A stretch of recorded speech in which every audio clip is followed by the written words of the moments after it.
ನಮಸ್ಕಾರ, ನ್ಯೂಸ್ ಅವರಿಗೆ ತಮ್ಮೆಲ್ಲರಿಗೂ ಕೂಡ ಆಧಾರದ ಸ್ವಾಗತ. ನಾನು ರಂಗನಾಥ್ ಭಾರದ್ವಾಜ್. ಇವತ್ತು ರಾಜ್ಯಪಾಲರ ಭಾಷಣ ಅನ್ನುವಂಥದ್ದು ಅಕ್ಷರಶಃ ಒಂದು ಲೆಕ್ಕದಲ್ಲಿ ದೊಡ್ಡ ವಾಗ್ವಾದಕ್ಕೆ ಕಾರಣ ಆಯಿತು. ಅದರಲ್ಲೂ ಬಿಜೆಪಿಯ ಭ್ರಷ್ಟಾಚಾರದ ಬಗ್ಗೆ ರಾಜ್ಯಪಾಲರು ಏನು ಪ್ರಸ್ತಾಪ ಮಾಡಿದ್ರು, ಆ ಪ್ರಸ್ತಾಪದ ಅಗತ್ಯ ಇತ್ತ ಅನ್ನುವಂಥ ಪ್ರಶ್ನೆ ಹೇಳ್ತು. ಇದು ಸಹಜವಾಗಿ ಯಡಿಯೂರಪ್ಪ ಕೆರಳಿ ಕೆಂಡವಾಗಿಬಿಟ್ರು. ನಂತರದ್ದು ಎಲ್ಲದೂ ಕೂಡ ಸಾಕಷ್ಟು ವಿವರಗಳು ನಿಮಗೆ ಈಗಾಗಲೇ ಲಭ್ಯವಾಗಿದೆ. ಇನ್ನಷ್ಟು ವಿವರಗಳನ್ನು ನಿಮಗೆ ಕೊಡ್ತೀವಿ. ಇದು ಆರಂಭದಲ್ಲಿ ಒಂದು. ಎರಡನೇದೇನು ಅಂದರೆ, ಇವತ್ತು BJPಯ MLAಗಳು ನಾಯಕರುಗಳಿಗೆ ಪಾಠವನ್ನು ಹೇಳಿದ್ದಾರೆ. BJP ಸೋತಿದೆ ಅಂತಂದರೆ ಅದಕ್ಕೆ ಕಾರಣ ನಾವಲ್ಲ, ನಿಮ್ಮಲ್ಲಿರುವಂಥ ಗುಂಪುಗಾರಿಕೆ ಏನಿದೆ ಅದೇ ಇಷ್ಟಕ್ಕೆಲ್ಲ ಕಾರಣ ಅನ್ನುವಂಥದ್ದು ಎರಡು ವಿವರಗಳನ್ನು ಇಟ್ಕೊಂಡು ನಿಮ್ಮ ಎದುರುಗಡೆಗೆ ಹಾಜರಾಗಿದ್ದೀನಿ. ಸಾಕಷ್ಟು ಮಾತಾಡೋಣ. ಅತಿಥಿಗಳು ಕೂಡ ನಮ್ಮ ಜೊತೆಗಿದ್ದಾರೆ. ಅದಕ್ಕಿಂತ ಮೊದಲು ಹೆಡ್ಲೈನ್ಸ್ ನೋಡೋಣ. ರಾಜ್ಯಪಾಲರ ಭಾಷಣದಲ್ಲಿ ಭ್ರಷ್ಟಾಚಾರದ ಪ್ರಸ್ತಾಪ.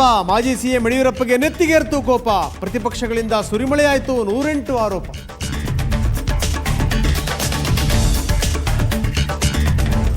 ಬಿಜೆಪಿ ಸಭೆಯಲ್ಲಿ ಸೋಲು ಗೆಲುವಿನ ಬಗ್ಗೆ ಚಿಂತನ ಮಂಥನ. ನಾಯಕರ ವಾದಕ್ಕೆ ಶಾಸಕರ ಅಸಮಾಧಾನ. ಸಭೆಯಲ್ಲಿ ನಡೆಯಿತು ಮಾತಿನ ಕದನ.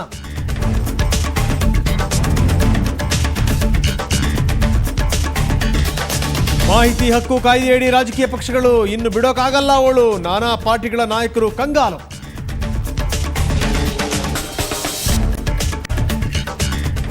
ಎರಡನೇ ದಿನವೂ ಬಳ್ಳಾರಿಯಲ್ಲಿ ಮೆಣಸಿನಕಾಯಿ ಎದ್ದೆ ಘಾಟು. ಹೊಗೆ ಬೆಂಕಿಯಿಂದ ಅಗ್ನಿಶಾಮಕ ಅಧಿಕಾರಿಗಳು ಸುಸ್ತು.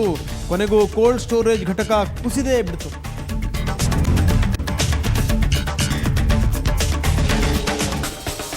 ರಿತಿ ಸ್ಪೋರ್ಟ್ಸ್ ಕಂಪನಿಯಲ್ಲಿ ಧೋನಿ ಷೇರು. ಚೆನ್ನೈ ತಂಡದಲ್ಲೂ ಇದೆಯಂತೆ ಪಾಲು. ಟೀಂ ಇಂಡಿಯಾ ಕ್ಯಾಪ್ಟನ್ಗೂ ಪೀಕಲಾಟ ಶುರು.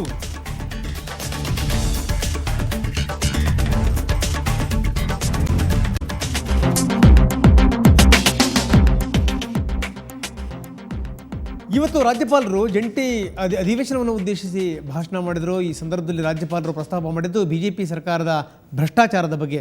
ಇದು ಸಹಜವಾಗಿ BJP ನಾಯಕರನ್ನ ಕೆರಳೋ ಹಾಗೆ ಮಾಡ್ತು. ವಿಧಾನಸಭೆಯ ಜಂಟಿ ಸದನವನ್ನು ಉದ್ದೇಶಿಸಿ ರಾಜ್ಯಪಾಲ ಭಾರದ್ವಾಜ್ ಭಾಷಣ ಮಾಡಿದ ಸಂದರ್ಭದಲ್ಲಿ BJPಯನ್ನು ಪ್ರಸ್ತಾಪ ಮಾಡಿದರು. ಆರಂಭದಿಂದಲೂ ಕೂಡ BJP ಭ್ರಷ್ಟಾಚಾರದಲ್ಲಿ ಮುಳುಗೇಳ್ತು ಅನ್ನುವಂಥ ಮಾತನ್ನು ಆಡಿದರು. ಈ ಭ್ರಷ್ಟಾಚಾರ ಹಗರಣಗಳಿಂದಾಗಿಯೇ ದೇಶದ ಎದುರು ಕರ್ನಾಟಕ ತಲೆ ತಗ್ಗಿಸೋ ಹಾಗಾಯಿತು. ಸಾರ್ವಜನಿಕರ ಹಣ ಪೋಲಾಗಿ ಅಭಿವೃದ್ಧಿ ಚಟುವಟಿಕೆಗಳು ಸ್ಥಗಿತಗೊಂಡವು. ಇದರಿಂದಾಗಿ ಜನತೆ ರಾಜಕೀಯ ಪಕ್ಷಗಳ ಮೇಲಿನ ವಿಶ್ವಾಸವನ್ನು ಕಳ್ಕೊಂಡ್ರು ಅಂತ ಅವರು ಬೇಸರ ವ್ಯಕ್ತಪಡಿಸಿದರು. ದಕ್ಷತೆ ಮತ್ತು ಪಾರದರ್ಶಕತೆಯಿಂದ ಕೂಡಿದ ಬಿಗಿ ಆಡಳಿತ ನಮ್ಮ ಸರ್ಕಾರದ ಗುರಿ ಅಂದ ರಾಜ್ಯಪಾಲ ಭಾರದ್ವಾಜ್. ಸ್ವಚ್ಛ, ಸ್ಥಿರ, ಜನಪರ, ಭ್ರಷ್ಟಾಚಾರ ಮುಕ್ತ ಆಡಳಿತದ ಮುಖಾಂತರ ಜನರ ವಿಶ್ವಾಸವನ್ನು ಮರಳಿಸಲಿಕ್ಕೆ ಪ್ರಯತ್ನ ಪಡ್ತೀವಿ ಅಂತ ಭಾಷಣ ಮಂಡಿಸಿದರು.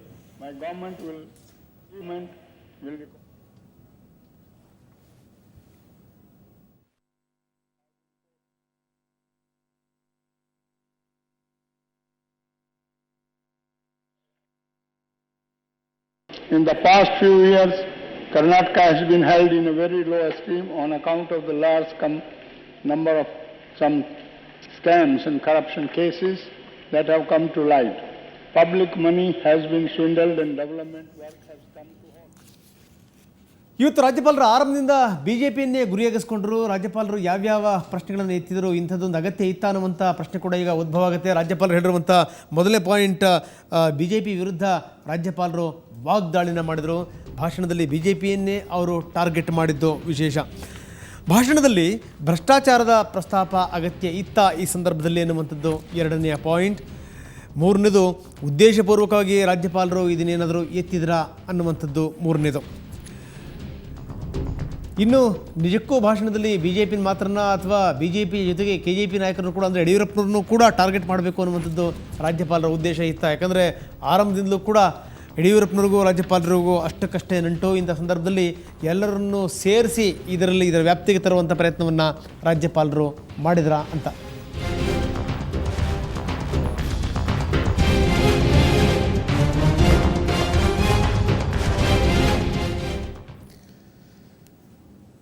ಯಾವಾಗ ಭ್ರಷ್ಟಾಚಾರದ ಬಗ್ಗೆ ಮಾತಾಡಿದ್ರು ಸಹಜವಾಗಿ ಯಡಿಯೂರಪ್ಪನವ್ರಿಗೆ ಕೋಪ ನೆತ್ತಿಗೆ ಇರ್ತು. ಯಡಿಯೂರಪ್ಪ ಇದನ್ನು ಖಂಡಿಸಿದರು. ಯಡಿಯೂರಪ್ಪ ಹೇಳಿದ್ದೇನು ನೋಡಬನ್ನಿ.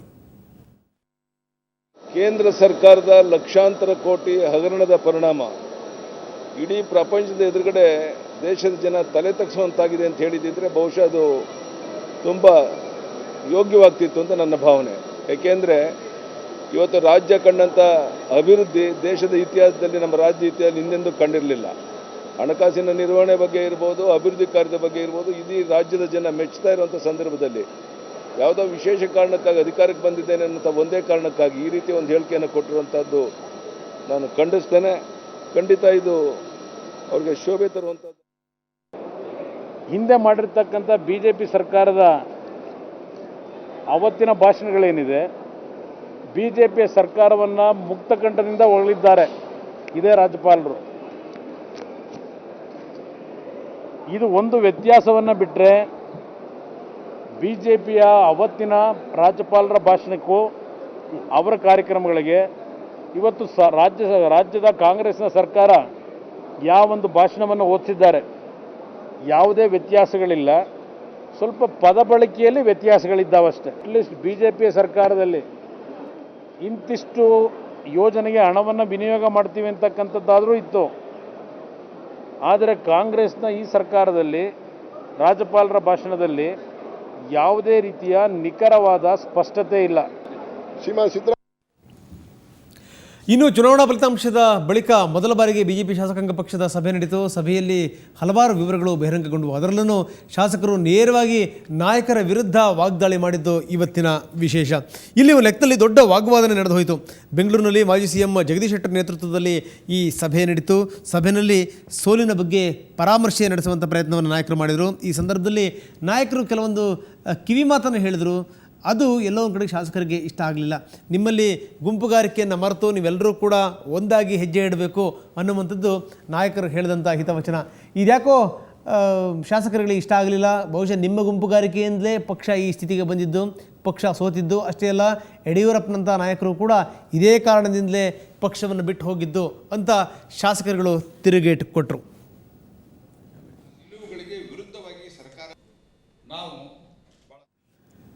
ಎಲ್ಲೋ ಒಂದು ಕಡೆಗೆ ನಾಯಕರು ಶಾಸಕರಿಗೆ ಪಾಠ ಹೇಳಿ ಕೊಟ್ಟರು. ಆದರೆ ಶಾಸಕರೇ ತಿರುಗಿ ನಾಯಕರಿಗೆ ಪಾಠ ಹೇಳಿದಂಥ ಘಟನೆ ಇದು. ಯಾಕಂದರೆ ನಾಯಕರುಗಳಿಗೆ ನೇರವಾಗಿ ಹೇಳಿದ್ರು, ಗುಂಪುಗಾರಿಕೆ ಅನ್ನುವಂಥದ್ದು ಏನಾದರೂ ಇದೆಯಾ ಅಂದರೆ ಅದು ನಾಯಕರಲ್ಲಿ ಮಾತ್ರ, BJPನಲ್ಲಿ ಅದು ಸಾಮಾನ್ಯ ಶಾಸಕರಲ್ಲಿ ಇಲ್ಲ ಅನ್ನುವಂಥದ್ದು. ಸೊ ಇಂಥ ಒಂದು ಬೆಳವಣಿಗೆಯಿಂದಾಗಲೇ BJP ಇವತ್ತು ಈ ಸ್ಥಿತಿಗೆ ಬಂದಿರುವಂಥದ್ದು ಅನ್ನೋದು ಶಾಸಕರ ಮಾತು. ಬನ್ನಿ, ಅವರು ಹೇಳಿದ್ದೇನು ಗ್ರಾಫಿಕ್ಸ್ ಮುಖಾಂತರ ನಿಮಗೆ ತೋರಿಸುವಂಥ ಒಂದು ಪ್ರಯತ್ನವನ್ನು ಮಾಡೋಣ. ನಾಯಕರ ವಿರುದ್ಧ ಶಾಸಕರು ಸಹಜವಾಗಿ ವಾಗ್ದಾಳಿ ಮಾಡಿದ್ರು. ನಿರೀಕ್ಷೆ ಮಾಡಿರಲಿಲ್ಲ ನಾಯಕರು. ಯಾಕಂದರೆ ಅನಂತಕುಮಾರ್ ಇದರಲ್ಲಿ, ಜಗದೀಶ್ ಶೆಟ್ಟರ್ ಇದ್ದರು. ಅವರಿಗೆ ಸರಿಯಾದಂಥ ರೀತಿಯಲ್ಲಿ ಶಾಸಕರು ತಿರುಗೇಟು ಕೊಟ್ಟರು. ಇಲ್ಲಿ ಹೇಳುವಂಥ ಪ್ರಶ್ನೆ, ಮುಂದೆ ಇದರ ಪರಿಣಾಮ ಏನಾಗಬಹುದು ಅನ್ನುವಂಥದ್ದು ಸಹಜವಾಗಿ ನಾಯಕರ ವಿರುದ್ಧ ಒಂದಷ್ಟು ಅಸಮಾಧಾನ ಅನ್ನುವಂಥದ್ದು ಶಾಸಕರಲ್ಲಿ ಇದ್ದೇ ಇದೆ.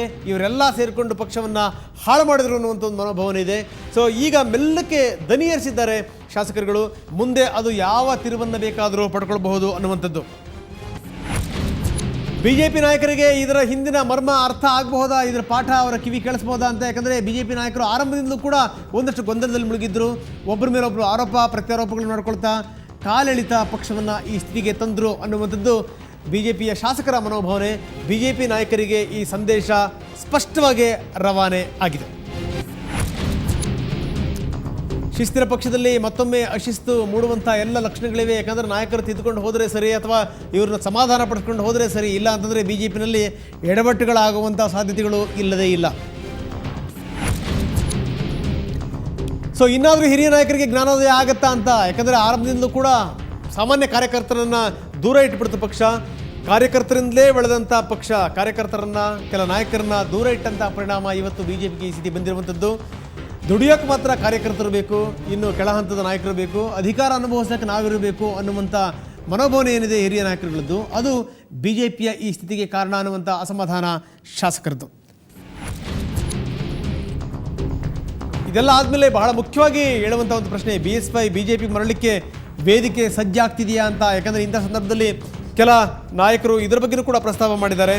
ನಿಮ್ಮೆಲ್ಲರ ಕಚ್ಚಾಟದಿಂದಾಗೇ BSY ಪಕ್ಷವನ್ನು ಬಿಟ್ಟು ಹೋಗಿರುವಂಥದ್ದು.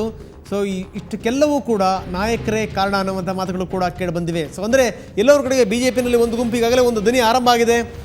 BSY ಅವರನ್ನ ಪಕ್ಷಕ್ಕೆ ಕರೆತರುವ ನಿಟ್ಟಿನಲ್ಲಿ ಪ್ರಯತ್ನಗಳಾಗಬೇಕು ಅಂತ ಇದಕ್ಕೆ ಸಂಬಂಧಪಟ್ಟಾಗೆ ಕೆಲವೊಂದು ಮಾತುಕತೆಗಳು ಕೂಡ ಒಳಗೊಳಗೆ ಆಗಿದೆ ಅನ್ನುವಂಥ ಭಾವನೆಗಳಿವೆ. ಇಂಥ ಸಂದರ್ಭದಲ್ಲಿ BSY BJPಗೆ ಮರಳಲಿಕ್ಕೆ ವೇದಿಕೆ ಸಜ್ಜಾಗ್ತಿದೆಯಾ ಅನ್ನುವಂಥ ಪ್ರಶ್ನೆ ಕೂಡ ಇಲ್ಲಿ ಉದ್ಭವ ಆಗುತ್ತೆ.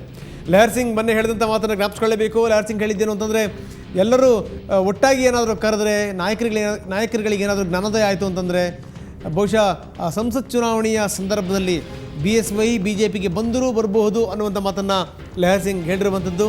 ಸೊ ಇಂಥ ಸಂದರ್ಭದಲ್ಲಿ ಇವತ್ತು ಶಾಸಕರುಗಳು ಕೂಡ ಯಡಿಯೂರಪ್ಪನವ್ರ ವಿಚಾರದಲ್ಲಿ ದನಿ ಎತ್ತಿರೋದನ್ನು ನೋಡಿದ್ರೆ BSY BJPಗೆ ಬರಲಿಕ್ಕೆ ವೇದಿಕೆ ಸಜ್ಜಾಗ್ತಿದೆಯಾ, ಇದರ ಬಗ್ಗೆ ದನಿ ಬಲಗೊಳ್ತಾ ಇದೆಯಾ ಅನ್ನುವಂಥ ಪ್ರಶ್ನೆ ಮೂಡುತ್ತೆ.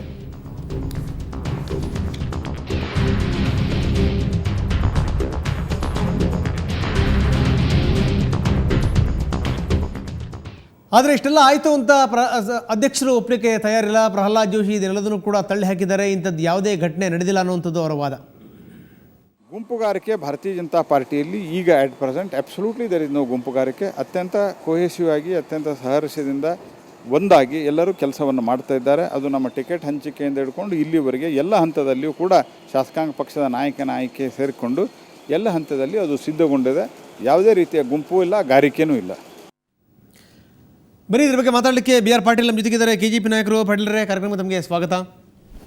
ಸೊ ಮತ್ತೊಬ್ಬರಿದ್ದಾರೆ ಅಶ್ವಥ್ ನಾರಾಯಣ್, BJP ಮುಖಂಡರು. ಅಶ್ವಥ್ ನಾರಾಯಣ್, ತಮಗೂ ಕೂಡ ಕಾರ್ಯಕ್ರಮಕ್ಕೆ ಸ್ವಾಗತ. ಸುದರ್ಶನ್ ಜಿ ನಮ್ಮ ಜೊತೆಗಿದ್ದಾರೆ, ಕಾಂಗ್ರೆಸ್ ಮುಖಂಡರು. ಸುದರ್ಶನ್, ತಮಗೂ ಕೂಡ ಕಾರ್ಯಕ್ರಮಕ್ಕೆ ಸ್ವಾಗತ. ನಮಸ್ಕಾರ. ಇನ್ನು JDS ನಾಯಕ ಬಸನಗೌಡ ಪಾಟೀಲ್ ಯತ್ನಾಳ್ ಸ್ವಲ್ಪ ಹೊತ್ತಿಗೆ ನಮ್ಮ ಜೊತೆಗೆ ಜಾಯ್ನ್ ಆಗ್ತಾರೆ. ಇವರ ಅನಿಸಿಕೆ ಅಭಿಪ್ರಾಯಗಳನ್ನು ಕೇಳೋಣ. ಅದಕ್ಕಿಂತ ಮೊದಲೊಂದು ಪುಟ್ಟ ವಿರಾಮ ತಗೊಳ್ಳೋಣ.